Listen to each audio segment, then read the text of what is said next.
Hello friends, this is SP. Welcome to Adhigam Manch. We are present here with another new session that is very important. Individual differences यानी व्यक्तिगत विभिन्नता। तो friends, आज जो हम बात करने वाले हैं वो इंडिविजुअल डिफरेंसेस अर्थात व्यक्तिगत विभिन्नता के बारे में बात करने वाले हैं। ये जो सेशन है या ये कहें कि इंडिविजुअल डिफरेंसेस की जब भी हम बात करते हैं तो काफ़ी इम्पोर्टेंट टर्म या काफ़ी इम्पोर्टेंट है ये टॉपिक। इससे बहुत सारे क्वेश्चन पूछे जाते हैं। 2 क्वेश्चन तो लगभग बिल्कुल निश्चित हैं जो आते हैं। तो फ्रेंड्स, इंडिविजुअल डिफरेंसेस बहुत महत्वपूर्ण है, इसके बारे में आज हम डिस्कस करने वाले हैं। तो ज़्यादा बड़ा टॉपिक नहीं है लेकिन इम्पोर्टेंट टॉपिक है। तो फ्रेंड्स, इसके बारे में जो हम डिस्कस करने वाले हैं शुरू करते हैं। तो सबसे पहले जो हम डिस्कस करेंगे, तो जो भी टॉपिक है हमारे या जितने भी पॉइंट्स हम डिस्कस करने वाले हैं, सबसे पहले जो हम डिस्कस करेंगे उनके बारे में बात करते हैं। तो फ्रेंड्स, इस टॉपिक के बारे में जो हम डिस्कस करने वाले हैं, सबसे पहले तो हम बात करेंगे यानी अर्थ,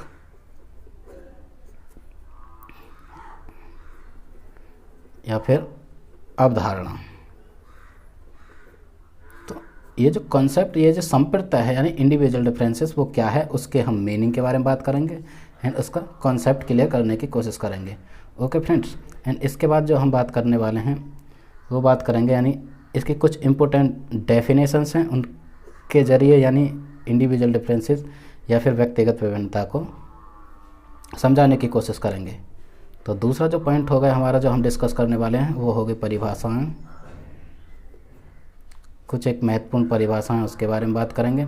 तो फर्स्ट होगा यानी अर्थ एंड अवधारणा, दूसरा होगा यानी परिभाषाएं, एंड जो तीसरा पॉइंट हम डिस्कस करने वाले हैं आज, तो वो होगा यानी व्यक्तिगत विभिन्नता के रूप, या हम बात करें कि व्यक्तिगत विभिन्नता के प्रकार। तो व्यक्ति के अंदर या किसी बच्चे के अंदर कितने तरह के रूप पाए जाते हैं, यानी व्यक्तिगत विभिन्नता कितनी तरह से पाई जाती हैं या उनके प्रकार।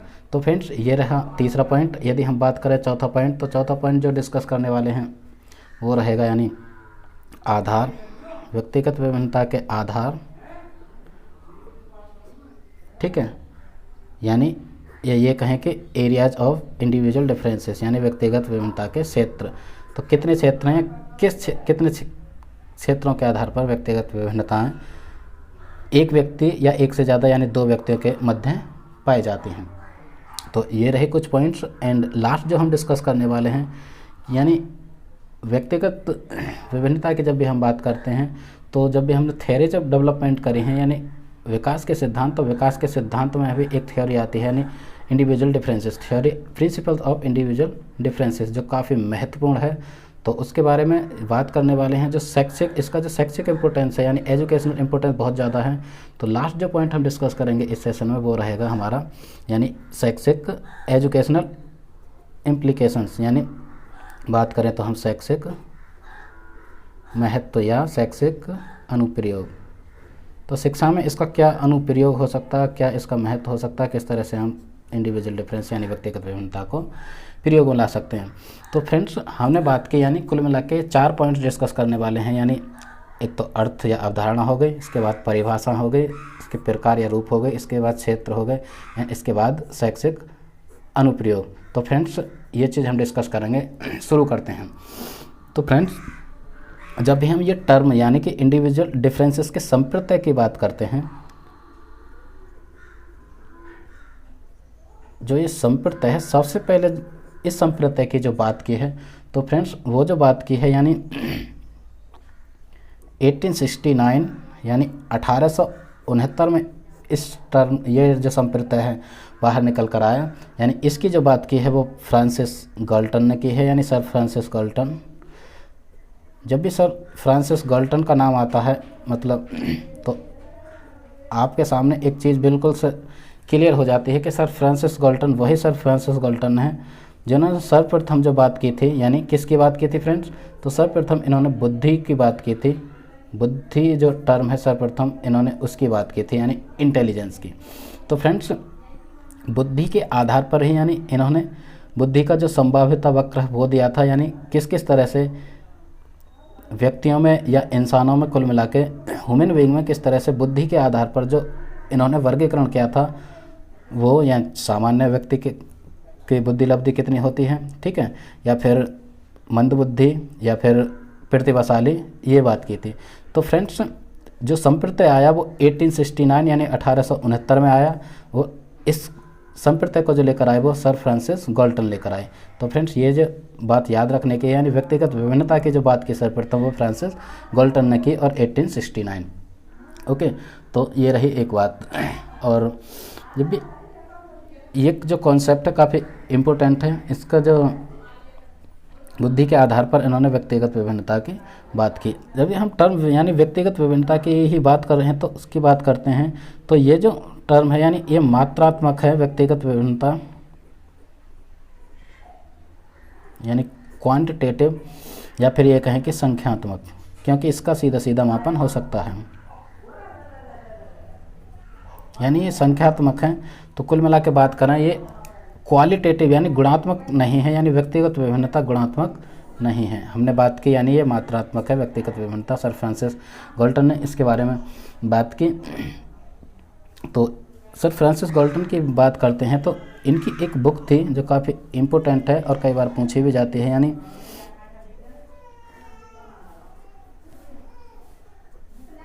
हेरिडेटरी जीनियस में इन्होंने इस चीज़ की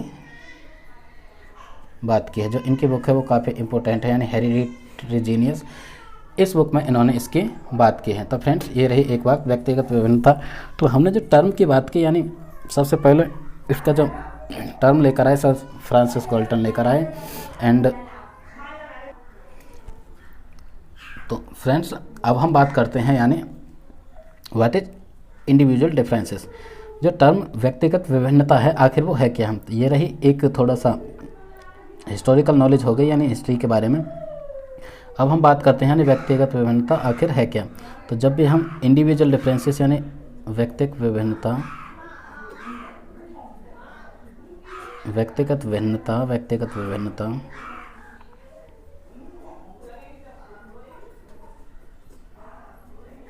आखिर है क्या, इसके बारे में हम बात करते हैं।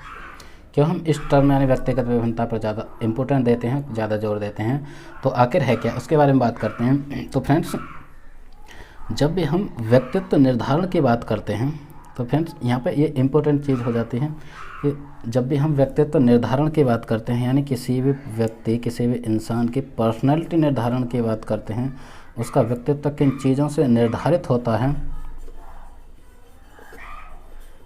इस कॉन्सेप्ट को अच्छी तरह से समझने की कोशिश करें। जब भी हम व्यक्तित्व निर्धारण की बात करते हैं तो फ्रेंड्स दो चीज़ इम्पोर्टेंट निकल कर आते हैं किसी भी व्यक्ति के निर्धारण में या उसके डेवलपमेंट में, या फिर कहें कि बहुत सारी चीज़ें जो दो इम्पोर्टेंट चीज़ निकल कर आती हैं। वो सबसे पहले जो निकल कर आती है यानी हेरिडिटी, किसी बच्चे के यानी आनुवांशिक गुण, किसी व्यक्ति के आनुवांशिक गुण जो जिन्स के द्वारा उसके माता पिता द्वारा उसमें अंतरण होते हैं, मतलब ट्रांसफ़र होते हैं। एंड दूसरा जो आता है वो एनवायरनमेंट, यानी कि उसका वातावरण।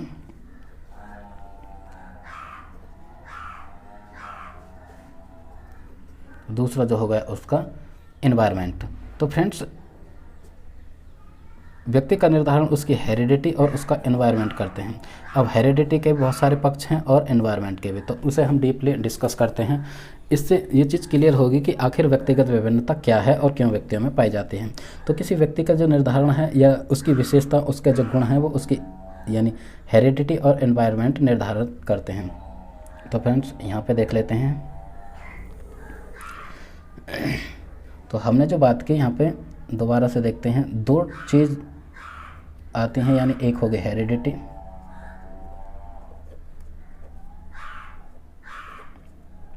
ठीक, यानी किसी व्यक्ति के आनुवांशिक गुण।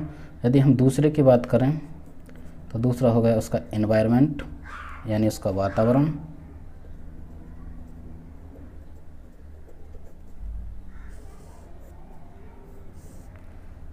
इन चीज़ों से दोनों चीज़ों से व्यक्ति का निर्धारण निश्चित होता है। तो फ्रेंड्स जब भी हम हेरिडिटी की बात करें तो ये एकदम नेचुरल है, मतलब मम्मी पापा या माता पिता से आए हुए जो गुण हैं वो हैं जो किसी बच्चे में आते हैं, जो बिल्कुल नेचुरल हैं। हेरिडिटी की हम बात करते हैं तो इनको हम इनहेरिटेड गुण भी कहते हैं, यानी ये इनहेरिट किए हुए होते हैं, ये इनहेरिटेड होते हैं क्योंकि माता पिता से आए हुए होते हैं।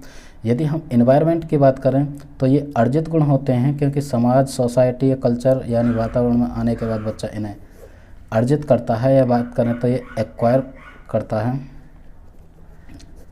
तो फ्रेंड्स, इनहेरिटेड एंड एक्वायर्ड की बात करते हैं हम। तो हेरिडिटी और एनवायरनमेंट।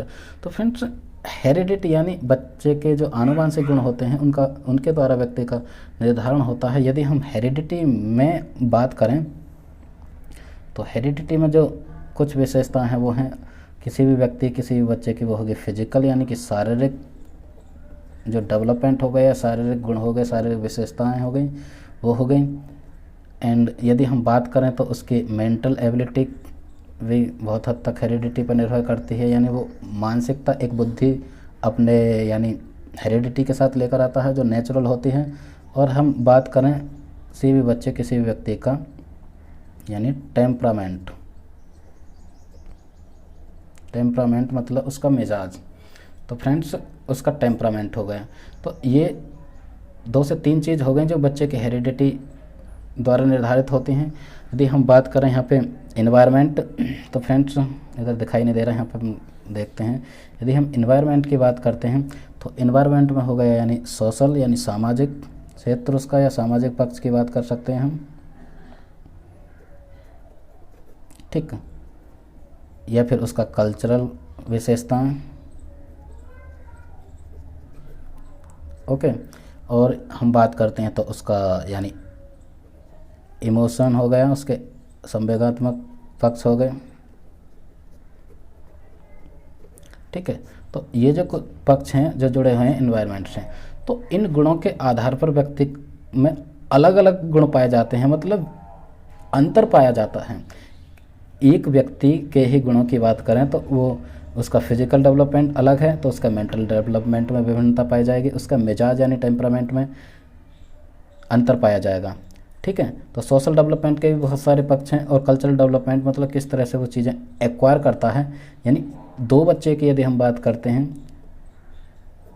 तो उसी इन्वायरमेंट में यदि 2 बच्चे एक साथ छोड़ दिए जाते हैं तो एक किस तरह से अपने इन्वायरमेंट को एक्वायर करता है, अपने कल्चरल या उसके इमोशनल डेवलपमेंट किस तरह से होते हैं।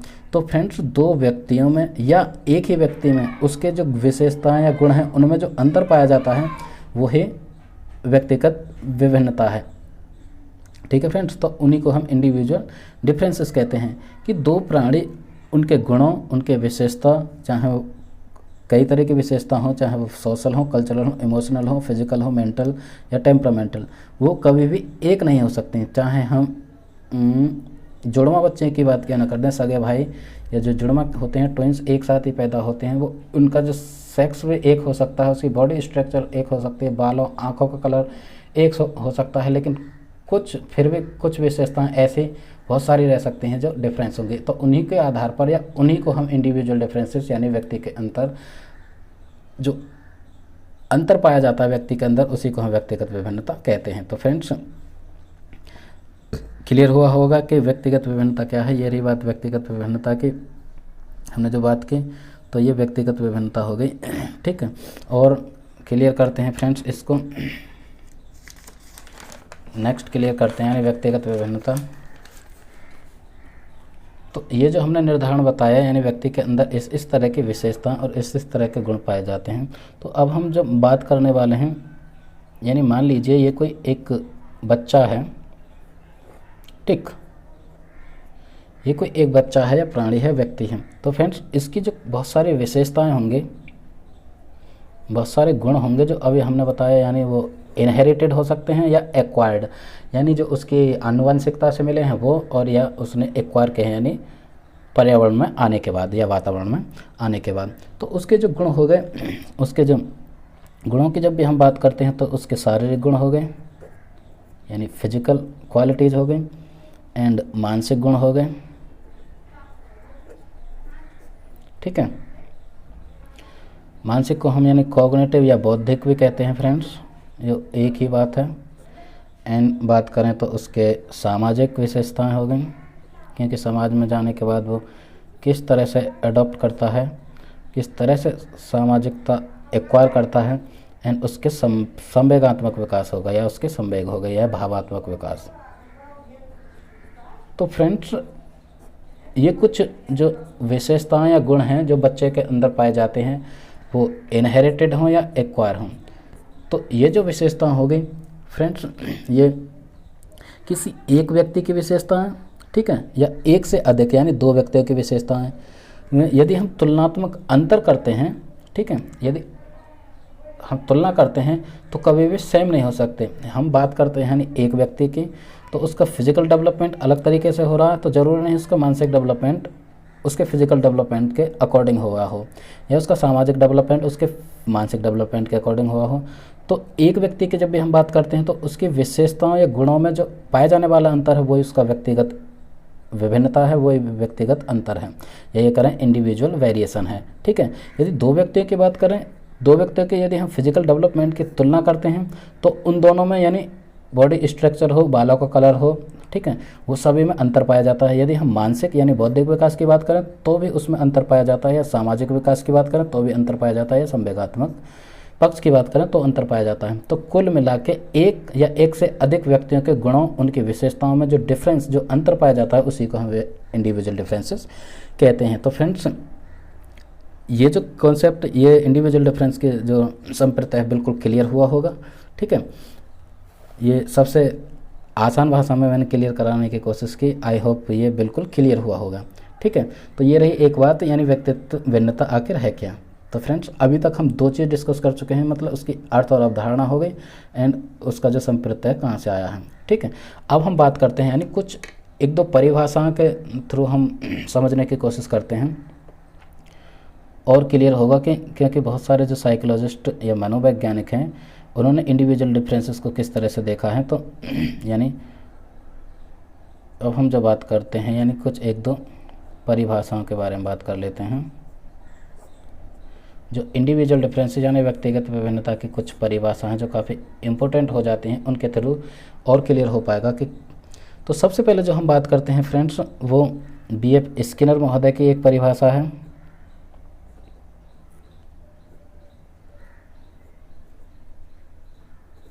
B.F. स्किनर, वही B.F. स्किनर जिन्होंने पुनर्वलन की बात की है, यानी री इन्फोर्समेंट, और इन्होंने एक लर्निंग थ्योरी दी है, ठीक है। तो B.F. स्किनर महोदय के अनुसार ये क्या, किस किन चीज़ों के द्वारा व्यक्तित्व का निर्धारण करते हैं और इंडिविजुअल डिफरेंसेस बताते हैं। तो ये जो मानते हैं, सबसे पहले ये मानते हैं, हमने पहले जो बात की, ये मात्रात्मक या संख्यात्मक यानी क्वांटिटेटिव होता है इंडिविजुअल डिफरेंसेस।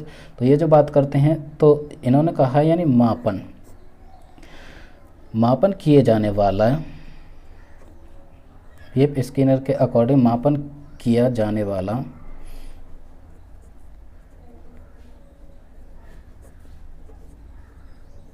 प्रत्येक पक्ष या पहलू, इनके द्वारा व्यक्ति का ऐसा प्रत्येक पक्ष जिसका हम मापन कर सकते हैं, जिसका हम मेज़र कर सकते हैं अच्छी तरीक़ा से, ठीक है, किए जाने वाला प्रत्येक पक्ष यानी व्यक्तिगत भिन्नता का अंश है।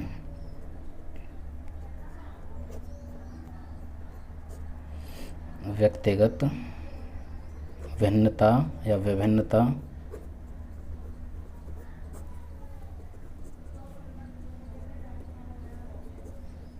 का अंश है। तो फ्रेंड्स, B.F. स्किनर के अनुसार व्यक्ति के अंदर उसके व्यक्तित्व में जिस भी पक्ष को हम मापन कर सकते हैं, जिस भी पक्ष का मापन कर सकते हैं, वही व्यक्तिगत विभिन्नता का अंश है, ठीक है। तो ये रही B.F. स्किनर महोदय के अनुसार। एक और जो परिभाषा है उसे हम देख लेते हैं, यानी टॉयलर क्या कहते हैं। टॉयलर ने एक परिभाषा दी है यानी व्यक्तिगत विभिन्नता की।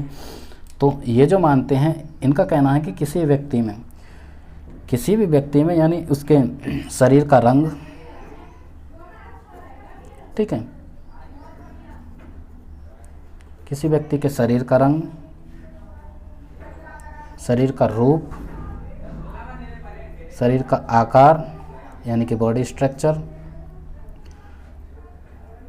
उस व्यक्ति की, उस बच्चे की रुचि और उसके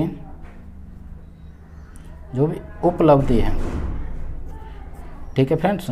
तो इन सब को उन्होंने यानी व्यक्तिगत विभिन्नता का अंश माना है। ये कहते हैं कि इसके आधार पर हम किसी व्यक्ति के में व्यक्तिगत अंतर निर्धारित कर सकते हैं, व्यक्तिगत विभिन्नता होती है। तो फ्रेंड्स ये कुछ 2 इम्पोर्टेंट डेफिनेशन है जो हमने डिस्कस की, आपको और क्लियर हुआ होगा कि व्यक्तिगत विभिन्नता आखिर है क्या। ठीक है फ्रेंड्स, अब जो हम बात करने वाले हैं नेक्स्ट जो बात करने वाले हैं वो है व्यक्तिगत विभिन्नता के रूप या व्यक्तिगत विभिन्नता के प्रकार। तो फ्रेंड्स व्यक्तिगत विभिन्नता के जो रूप की बात करते हैं, यानी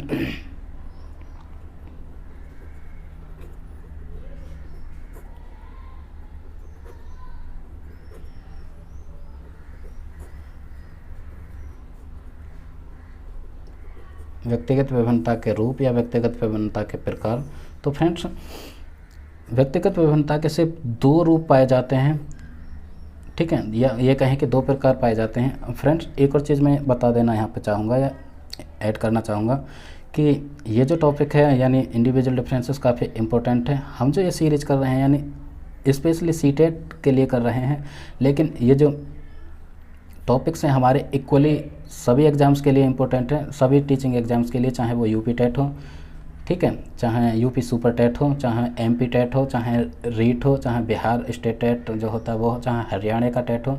तो फ्रेंड्स एनवीएस केवीएस सभी के लिए इक्वली ये जो टॉपिक हैं उनमें पूछे जाते हैं, उन सभी के लिए इम्पोर्टेंट हैं। तो फ्रेंड्स हमसे जुड़ें और इसे अच्छी तरह से कॉन्सेप्ट क्लियर करने की कोशिश करें। और हाँ फ्रेंड्स लाइक और कमेंट्स के थ्रू हमें मोटिवेट करें और अपने फ्रेंड्स के साथ हमारे जो वीडियो हमारे जो सेशन है ज़रूर से ज़रूर शेयर करें। और अभी तक ये चैनल हमारा सब्सक्राइब नहीं किया है तो फ्रेंड्स जाकर अधिगम मंच को ज़रूर से ज़रूर सब्सक्राइब कर लें। तो फ्रेंड्स हम जो बात कर रहे थे यानी व्यक्तिगत विभिन्नता के रूप, तो व्यक्तिगत विभिन्नता के सिर्फ 2 रूप मिलते हैं। उन दोनों रूपों की बात करते हैं। जो फर्स्ट वाला है, पहला जो रूप है वो है यानी अंतःव्यक्तिगत या अंतःव्यक्तिक विभिन्नता।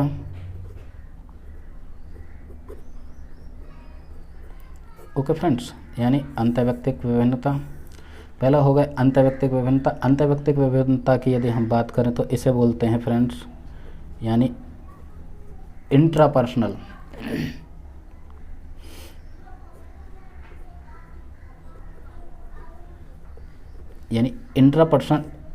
Individual differences. तो फिर इंट्रापर्सनल की जब भी बात आती है तो वो एक व्यक्ति के गुणों के बारे में बात आती है कि एक ही व्यक्ति के गुणों के आपस में हम तुलना करें, आपस में उसमें अंतर पाएँ या आपस में अंतर देखें, तो वो अंतःव्यक्तित्व हो गया यानी इंट्रापर्सनल। एंड जो सेकंड है, सेकंड की बात करते हैं फ्रेंड्स तो वो है यानी अंतर्व्यक्तिगत विभिन्नता।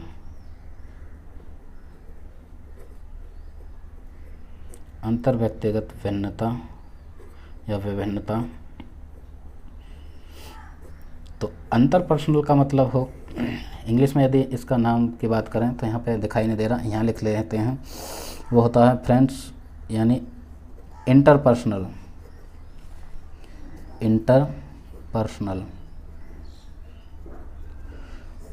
तो फर्स्ट हो गया यानी इंट्रापर्सनल, सेकंड हो गया इंटरपर्सनल।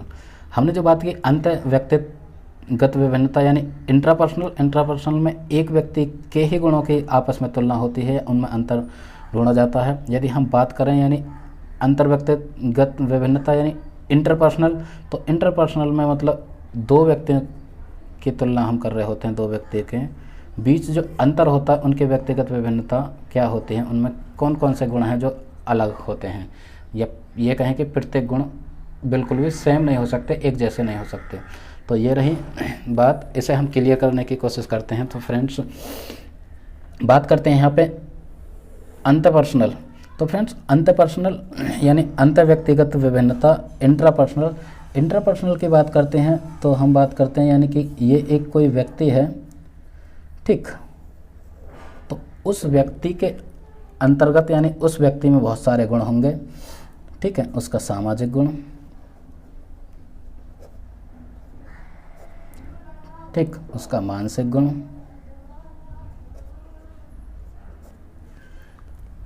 ओके, उसकी बुद्धि, यानी बौद्धिक गुण, उसकी रुचि यानी जिसे हम अभिरुचि कहते हैं साइकोलॉजिकल टर्म में, या फिर कहें उसकी एबिलिटी, उसकी क्षमता, है ना। और हम बात करते हैं उसके संवेग यानी संवेगात्मक पक्ष, बात करते हैं उसकी अभिप्रेरणा। तो फ्रेंड्स ये बहुत सारे, इससे अलग और बहुत सारे गुण हैं जो किसी व्यक्ति में पाए जाते हैं, ठीक है। तो इनका निर्धारण की हमने बात की, निर्धारण दो ही चीज़ करते हैं, उसकी हेरिडिटी हो गई एंड उसका वातावरण। तो एक व्यक्ति के अंतर्गत यानी एक व्यक्ति में ये सामाजिक, मानसिक, बौद्धिक, ठीक है, उसकी क्षमता, उसकी रुचि, संवेगात्मक पक्ष और अभिप्रेरणा, तो ये बहुत सारे गुण पाए जाते हैं।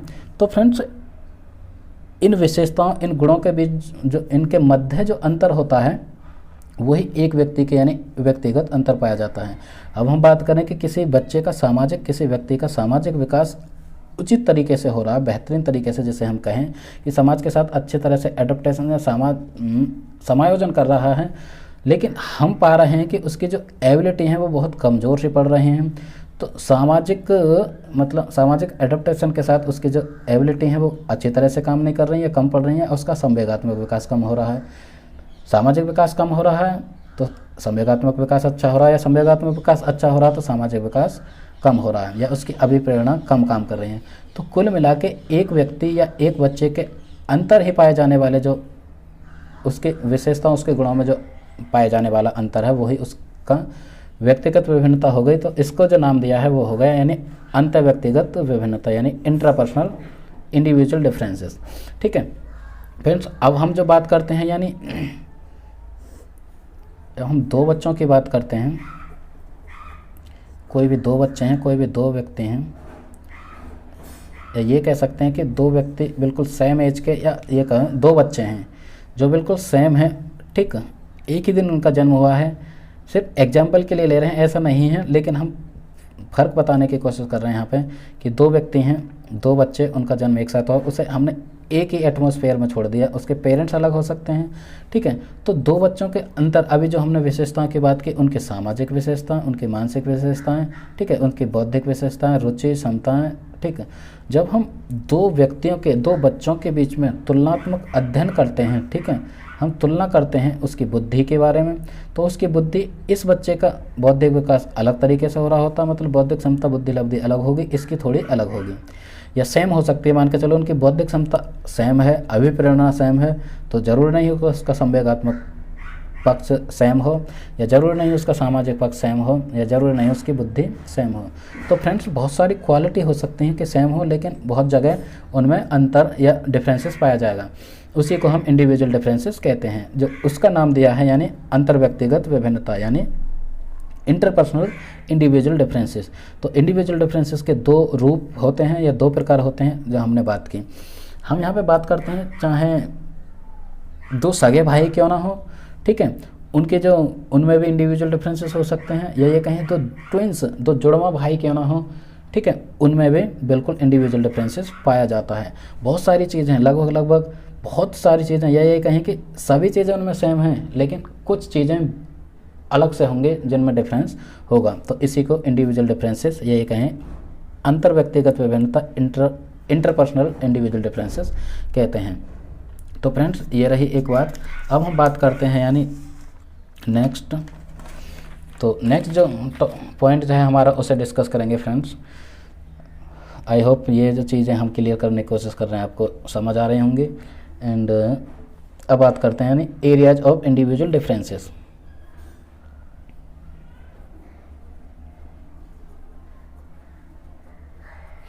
Areas of individual differences.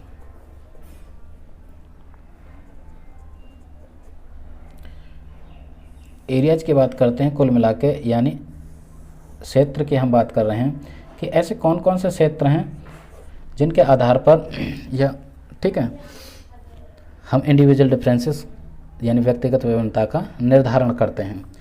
तो ये जो क्षेत्र पाए जाते हैं यानी वेस या आधार की हम बात करते हैं, कौन कौन से आधार हैं, कौन कौन से क्षेत्र हैं। तो सबसे पहले हम जो बात करते हैं वो फिजिकल, किसी बच्चे का जब फिजिकल डेवलपमेंट या फिजिकल पक्ष होता है, फिजिकल मतलब शारीरिक, ठीक है। यदि हम बात करें दूसरा वाला, तो सेकंड हो गया हमारा कॉग्निटिव, कॉग्निटिव यानी संज्ञानात्मक, संज्ञानात्मक यानी बौद्धिक, बौद्धिक यानी मानसिक, ठीक है। यदि हम थर्ड की बात करें, यानी तीसरा जो आधार या एरिया हो गया वो हो गया उसका सामाजिक पक्ष यानी सोशल, ठीक है। तो फ्रेंड्स ये मुख्यतः 3 पक्ष हैं, इसके साथ साथ जो बहुत सारे आधार हैं, बहुत सारे एरियाज हैं, उनको भी हम डिस्कस करेंगे। तो फ्रेंड्स जब भी हम फिजिकल की बात करते हैं तो फिजिकल पक्ष में या फिजिकल एस्पेक्ट की बात करते हैं तो फ्रेंड्स किसी भी बच्चे, किसी भी व्यक्ति की हाइट हो गई यानी लंबाई, उसके आधार पर हम निर्धारण करते हैं कि इसमें व्यक्तिगत विभिन्नता पाई जाती है। और हम बात करें तो उसकी शारीरिक क्रिया हो गई जिसे हम फिजिकल एक्टिविटी कहते हैं, ठीक, किसी बच्चे की शारीरिक क्रियाएं। एंड बात करें तो उसकी बॉडी स्ट्रक्चर यानी रंग रूप, ठीक, और शारीरिक बनावट। तो फ्रेंड्स ये हो गए यानी फिजिकल या कहें शारीरिक पक्ष, ठीक है, या शारीरिक क्षेत्र। यदि हम कॉग्निटिव की बात करते हैं यानी बौद्धिक की बात करते हैं तो बौद्धिक में उसकी सबसे पहले हम बुद्धि की बात करते हैं यानी उसका संज्ञान। हम बात करते हैं उसके चिंतन, ये भी पक्ष है जिसके आधार पर मतलब किन्हीं 2 व्यक्तियों में का चिंतन बिल्कुल एक जैसा नहीं हो सकता, एक ही चीज़ को लेकर वो अलग अलग तरह से सोच रखते हैं। हम बात करते हैं यहाँ पे उसकी क्रिएटिविटी यानी उसकी रचनात्मकता, उसकी, ठीक है, उसकी सृजनात्मक गुण।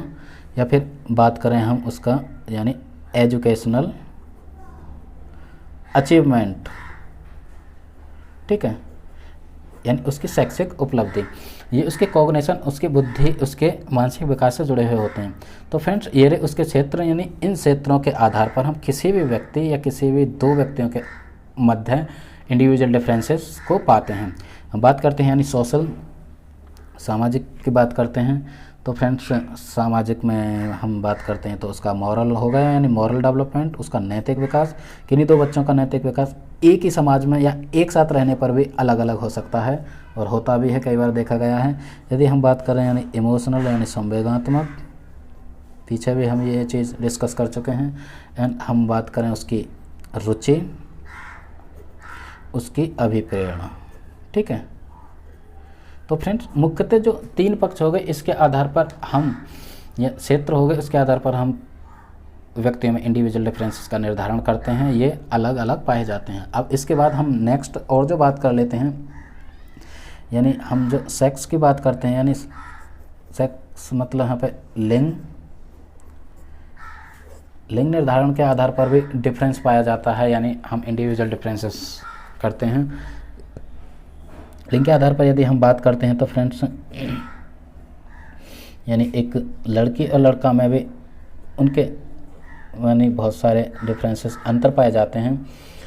तो हम यहाँ पे कम और ज़्यादा की बात नहीं कर रहे कि एक लड़की के अंदर कम विशेषताएं या कम क्वालिटी या कम मॉरल डेवलपमेंट या फिजिकल डेवलपमेंट या फिर उसका जो बौद्धिक डेवलपमेंट है कम या ज़्यादा होता है, ये नहीं बात कर रहे। सिर्फ हम यहाँ पे डिफरेंस दिखाने की कोशिश कर रहे हैं कि एक लड़की और लड़का के जो डेवलपमेंट चलता है उनमें भी मतलब अंतर पाया जाता है। ये मान के चलो कि 2 बहन भाई हैं, ये मान के चलो वो ट्विंस हैं, 2 बहन भाई, एक साथ उनका जन्म हुआ है तो उनके हेरिडिटी जो आनुवंशिक गुण हैं लगभग सेम हो सकते हैं, ठीक है, लेकिन ज़रूरी नहीं है, लेकिन हो सकते हैं, हम मान के चल रहे हैं, ठीक है। उनका जो रंग रूप है बॉडी का वो ठीक है, एक ही जैसा है, उसके बालों का कलर, आँखों का कलर, बॉडी स्ट्रक्चर बिल्कुल सेम है, लेकिन उसे जब भी हम एक्वायर्ड जो पक्ष की बात करते हैं वो वातावरण में जाएंगे, उनका जो पोषण है वो एक जैसा ही है, लेकिन उनमें फिर भी बहुत सारे अलग अलग अंतर पाए जा सकते हैं। क्योंकि एक लड़की का जो डेवलपमेंट होता है, मान के चलो ये एक लड़की है, that one is girl and that one boy, ये एक लड़की है, तो उसके यदि हम फिजिकल ग्रोथ की बात करें या फिजिकल डेवलपमेंट की बात करें तो थोड़ा फास्ट हो रहा होता है, ये यूनिवर्सल है कि किसी लड़की का जो डेवलपमेंट है किसी लड़के से 2 या 3 साल आगे होता ही होता है। ठीक है, तो ये एक अंतर पाया गया कि लड़की का जो फिजिकल डेवलपमेंट है थोड़ा तेज होगा, लड़के का थोड़ा स्लो होगा। ठीक, तो उसकी चाहे बौद्धिक क्षमता हो उनमें अंतर हो सकता है, भाषा क्षमता हो उनमें अंतर हो सकता है, भावात्मक पक्ष हो उसमें अंतर हो सकता है। तो फ्रेंड्स कुल मिला के ये कहा जा सकता है कि 2 सगे बहन भाइयों में या जुड़वा बच्चों में भी इंडिविजुअल डिफरेंसेस पाए जाते हैं। तो एक जो निर्धारण है मतलब लिंग के आधार पर भी बच्चों में अंतर होता है।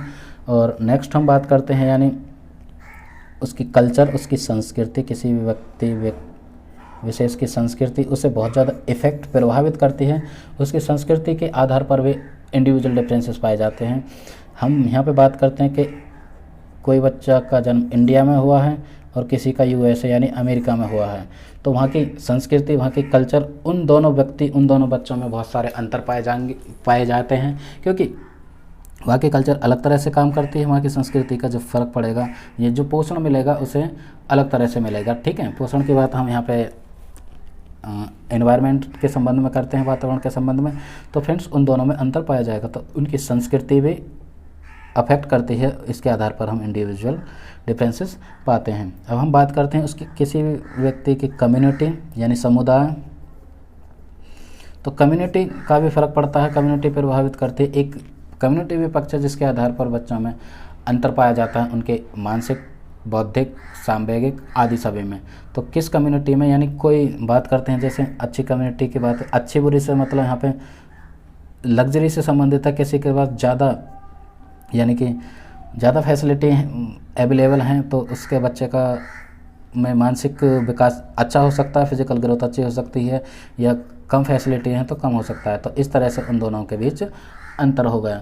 तो फ्रेंड्स ये रही एक बात जो यहाँ पे हमने एरियाज़ ऑफ इंडिविजुअल डिफरेंसेस की बात की। तो बहुत सारे एरियाज़ हैं जिसमें मुख्यतः हमने बात की physical, cognitive, social and sex यानी लिंग के आधार पर, संस्कृति और समुदाय। तो फ्रेंड्स ये जो पक्ष हैं निर्धारण करते हैं। ठीक है, अब हम बात करते हैं यानी लास्ट जो हमारा लास्ट जो पॉइंट है उसके बारे में हम डिस्कस कर लेते हैं फ्रेंड्स, जो काफ़ी इम्पोर्टेंट है।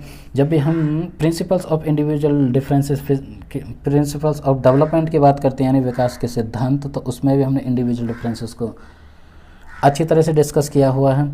फ्रेंड्स यहाँ पे एक चीज़ बताना चाहूँगा कि ये सेशन यदि आपको अच्छा लग रहा है, थोड़ी सी भी हेल्प करता तो ज़रूर से ज़रूर अपने फ्रेंड्स के साथ ज़रूर से शेयर करें, क्योंकि उनको भी थोड़ी बहुत हेल्प मिले। किसी भी टीचिंग एग्जाम चाहे सीटेट, यूपीटेट, सुपरटेट आदि की तैयारी कर रहे हैं तो आप हमारे चैनल से जुड़ सकते हैं, क्योंकि हम CDP बेस्ड या टॉपिक बेस्ड हम सारे टॉपिक कर रहे हैं। ओके, तो अब हम जो बात करने वाले हैं यानी इंडिविजुअल डिफरेंसेस का जो एजुकेशनल इम्प्लीकेशन क्या हो सकता है उसके बारे में डिस्कस कर लेते हैं। एजुकेशनल इम्प्लीकेशन यानी शिक्षा में इसका हम किस तरह से अनुप्रयोग कर सकते हैं, इसके आधार पर किस तरह से हम अपने बच्चों को बांट सकते हैं। अपने बच्चों से मतलब क्लास में जाकर एक टीचर किस तरह से। तो फ्रेंड्स यहाँ पे जब भी एजुकेशनल इम्प्लीकेशन की बात आती है तो एक टीचर और स्टूडेंट का रिलेशन आ जाता है, क्योंकि बच्चा यानी सोसाइटी से निकलने के बाद यानी लेटर चाइल्डहुड में बच्चा के बाद स्कूल में जाता है, तो एजुकेशनल इम्प्लीकेशन क्या हो सकते हैं उसके बारे में हम देखते हैं। तो सबसे पहले जो एजुकेशनल इम्प्लीकेशन है मतलब बच्चों की मानसिक क्षमता का पता इंडिविजुअल डिफरेंसेस के आधार पर हम कर सकते हैं, क्योंकि तुलनात्मक अध्ययन करके क्लास के अंदर कई सारे बच्चे हैं, उनका तुलनात्मक अध्ययन करके बच्चों के जो मानसिक क्षमता है हम उसका पता कर सकते हैं। उसके आधार पर हम उनको, एक टीचर को चाहिए कि वो उनको ट्रीट करें, किस किस तरह से वो अपना जो कंटेंट है वो तैयार कर सकता है, होमवर्क दे सकता है।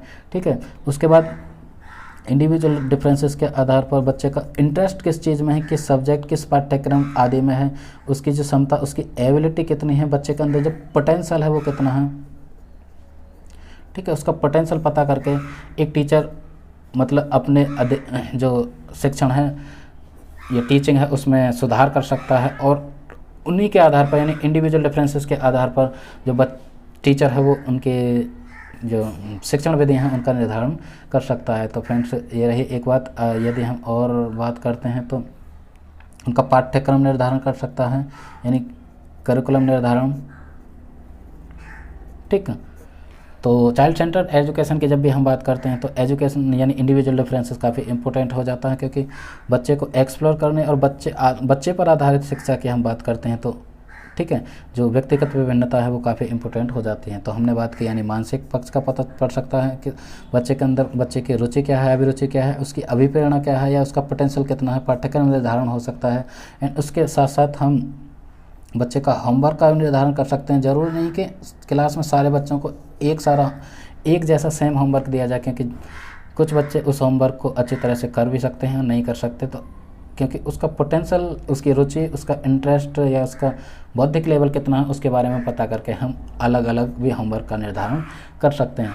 तो फ्रेंड्स और बहुत सारे एजुकेशन इम्प्लीकेशंस हो सकते हैं जिसको हम अपनी शिक्षा में अनुप्रयोग कर सकते हैं, क्योंकि आप भी फ्यूचर में एक टीचर बनने जा रहे हैं तो इस चीज़ का ध्यान रखना है। क्योंकि जो साइकोलॉजी मनोविज्ञान है वो काफ़ी इंपॉर्टेंट, या एजुकेशनल साइकोलॉजी को एजुकेशन में इसीलिए लेकर आए क्योंकि ये काफ़ी इंपॉर्टेंट है। तो फ्रेंड्स ये था हमारा यानी आज का यानी व्यक्तिगत विभिन्नता में हमने जो बात की यानी उसका कॉन्सेप्ट, उसका संप्रत्यय, उसके अर्थ की बात की, अवधारणा, एंड हमने 3 से 4 टॉपिक क्लियर किए। यानी पहले हमने उसके अर्थ को क्लियर किया, अवधारणा को क्लियर किया, और दूसरा हमने उसकी कुछ परिभाषाएं क्लियर की, तीसरा हमने उसके रूप क्लियर किए, मतलब कितने रूप हो सकते हैं या प्रकार, जिसमें हमने अंतर्व्यक्तिगत जैसे इंट्रापर्सनल और इंटरपर्सनल की बात की। नंबर 4 की बात करें तो हमने एरियाज़ की बात की, जो काफ़ी हेल्प मिली होगी, मतलब कौन कौन से आधार हैं, किस आधार पर हम इंडिविजुअल डिफरेंसेस बच्चों में पाते हैं या उनका निर्धारण करते हैं। तो फ्रेंड्स जब भी हम रूप और एरिया की बात करते हैं दोनों अलग अलग चीज़ हैं। रूप मतलब कितने तरीके से इंडिविजुअल डिफरेंसेस पाए जाते हैं, या यहाँ पे कितने तरीके से हम मतलब किस तरह से उनका निर्धारण करते हैं। नंबर 5 जो हमने बात की यानी शैक्षिक इम्प्लीकेशन, एजुकेशन इम्प्लीकेशन यानी शिक्षा में इसका किस तरह से हम अनुप्रयोग कर सकते हैं। तो फ्रेंड्स ये था हमारा सेशन यानी इंडिविजुअल डिफरेंसेस। आशा करता हूँ आपको पसंद आया हो। यदि पसंद आए तो लाइक एंड कमेंट के थ्रू हमें मोटिवेट कर सकते हैं और अपना फीडबैक दे सकते हैं कि किस तरह से ये आपकी थोड़ी बहुत हेल्प कर रहा है। फ्रेंड्स अपने फ्रेंड्स के साथ ज़रूर से ज़रूर इस सेशन को शेयर करें ताकि उनको भी थोड़ी बहुत मदद मिल सके। ओके, तो इस सेशन को हम यहीं वाइंड अप करते हैं। That was SP Singh signing off.